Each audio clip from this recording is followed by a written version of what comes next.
প্রিয় দ্বাদশ শ্রেণীর ছাত্রছাত্রীরা কেমন আছো? আশা করি ভালো আছো। মাই স্টুডেন্ট টিউব চ্যানেলে তোমাদের স্বাগতম। আজকের এই ভিডিওটিতে উচ্চ মাধ্যমিক জীববিদ্যার নতুন সিলেবাস অনুযায়ী সম্পূর্ণ ইউনিট ভিত্তিক 2 নম্বরের প্রশ্নের সাজেশন নিয়ে আলোচনা করব। যারা এখনও পর্যন্ত উচ্চ মাধ্যমিক জীববিদ্যার নতুন সিলেবাস অনুযায়ী 3 ও 5 নম্বরের সাজেশান ভিডিওগুলো দেখোনি, ডেসক্রিপশনে ও আই বাটনে লিঙ্ক দেওয়া রয়েছে, তোমরা দেখে নিতে পারো। চলো দেরি না করে সাজেশনটি লক্ষ্য করে নেওয়া যাক। প্রথমে তোমাদের ইউনিট 1 জীবের জনন। এই ইউনিট থেকে তোমাদের পরীক্ষায় একটি মাত্র 2 নম্বরের প্রশ্ন থাকবে। এই ইউনিট থেকে যে 2 নম্বরের প্রশ্নগুলো রেখেছি দেখে নাও। প্রথম প্রশ্নটি লক্ষ্য করো, ক্লিস্টোগ্যামি কি, উদাহরণ দাও। আইইউডি কি, উদাহরণ দাও। পার্থেনোকার্পি কাকে বলে, উদাহরণ দাও। 4 দাগের প্রশ্ন দেখো, এটি মোস্ট ইম্পর্ট্যান্ট প্রশ্ন। স্ববন্ধ্যাত্ব কাকে বলে, উদাহরণ দাও। দ্বিনিষেক কি, এটি কোথায় ঘটে। বহুভ্রূণতা কি, উদাহরণ দাও। স্টক ও সিয়ন কাকে বলে। ডিম্বনালী কি, এর কাজ লেখো। 9 দাগের প্রশ্ন দেখো, এটি মোস্ট ইম্পর্ট্যান্ট প্রশ্ন। আশা করছি এই প্রশ্নটি তোমাদের পরীক্ষায় থাকতে পারে। মেনার্ক ও মেনোপজ কি, অথবা মেনার্ক ও মেনোপজের পার্থক্য লেখো।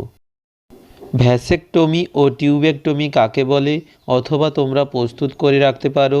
ভ্যাসেকটমি ও টিউবেকটমির পার্থক্য লেখো। পরের প্রশ্ন লক্ষ্য করো, এটিও খুবই গুরুত্বপূর্ণ প্রশ্ন। প্লাসেন্টার বা অমরার দুটি বিরূপ কাজ লেখো।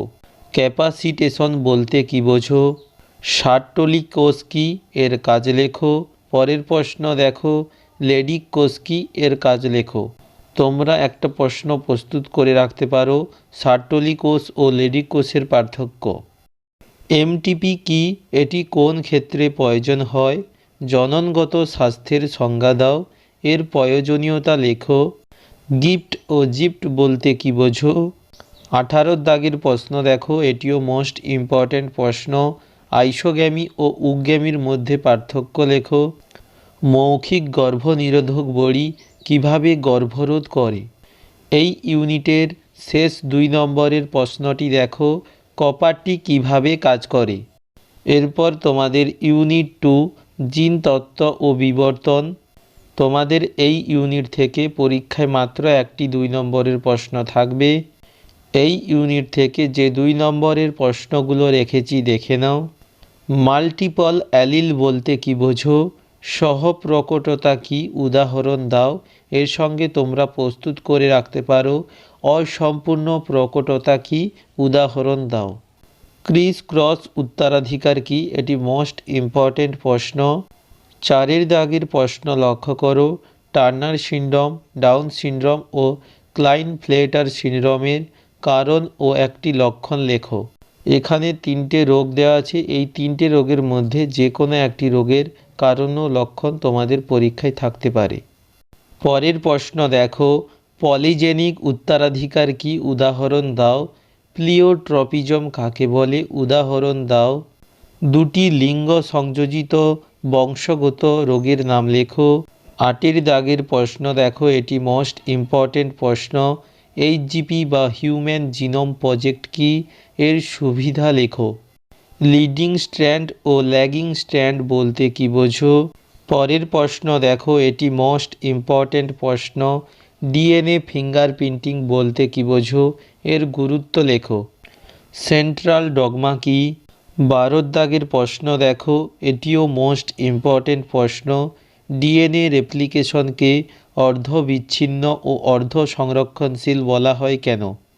জেনেটিক কোড কাকে বলে, প্রারম্ভিক কোডন কোনটি। সেন্স স্ট্র্যান্ড ও নন সেন্স স্ট্র্যান্ড কি। পরের প্রশ্ন দেখো, এটিও মোস্ট ইম্পর্ট্যান্ট প্রশ্ন। রিভার্স ট্রান্সক্রিপশন বলতে কী বোঝো। ইন্ট্রন ও এক্সন কি। এরপর এই ইউনিটের শেষ 2 নম্বরের প্রশ্নটি লক্ষ্য করো, ডিএনএ প্যাকেজিং বলতে কী বোঝো।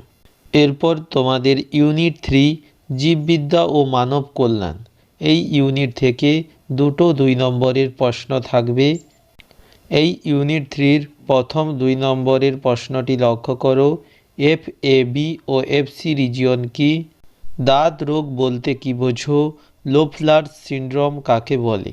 4-এর দাগের প্রশ্ন লক্ষ্য করো। এখানে দুটো পার্থক্য রয়েছে। প্রথম পার্থক্যটি দেখো, অ্যান্টিবডি ও অ্যান্টিজেনের মধ্যে পার্থক্য লেখো। পরের পার্থক্য দেখো, সহজাত ও অর্জিত অনাক্রমতার পার্থক্য লেখো। 5-এর দাগের প্রশ্ন দেখো, এটি মোস্ট ইম্পর্ট্যান্ট প্রশ্ন। ড্রাগের অপব্যবহার কাকে বলে? অতিরিক্ত মদ্যপানের দুটি কুফল লেখো। 7-এর দাগের প্রশ্ন দেখো, অঙ্কোজিন কাকে বলে? উদাহরণ দাও। এলিফ্যান্টিয়েসিস কাকে বলে? 9-এর দাগের প্রশ্ন দেখো, এটি মোস্ট ইম্পর্ট্যান্ট প্রশ্ন। এইডস রোগের দুটি বিস্তার পদ্ধতি লেখো অথবা এইডস রোগের দুটি প্রতিকার লেখো। ভ্যাম কি? 16-এর দাগের প্রশ্ন দেখো, এটি মোস্ট ইম্পর্ট্যান্ট প্রশ্ন। নাইট্রোজেন স্থিতিকরণে মিথজীবী ব্যাকটেরিয়ার ভূমিকা লেখো। জিপসার কাকে বলে? উদাহরণ দাও। পরের প্রশ্ন দেখো, এটিও মোস্ট ইম্পর্ট্যান্ট প্রশ্ন। মাইকোরাইজা কি? এর গুরুত্ব লেখো।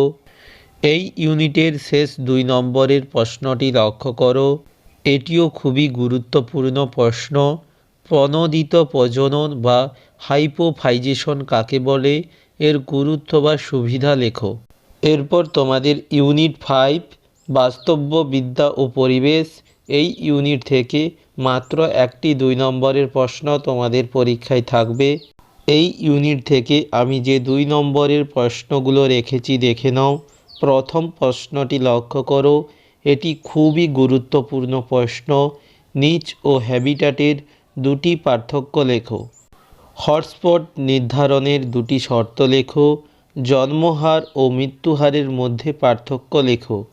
জিনগত বৈচিত্র্য ও প্রজাতিগত বৈচিত্র্যের মধ্যে পার্থক্য লেখো। রেড ডাটা বুক কি? এর উদ্দেশ্য লেখো। এটিও মোস্ট ইম্পর্ট্যান্ট প্রশ্ন। ক্রায়ো সংরক্ষণ বলতে কি বোঝো? উদাহরণ দাও। 7-এর দাগের প্রশ্ন দেখো, ইনসিটু অথবা এক্সিটু সংরক্ষণ কাকে বলে? উদাহরণ দাও।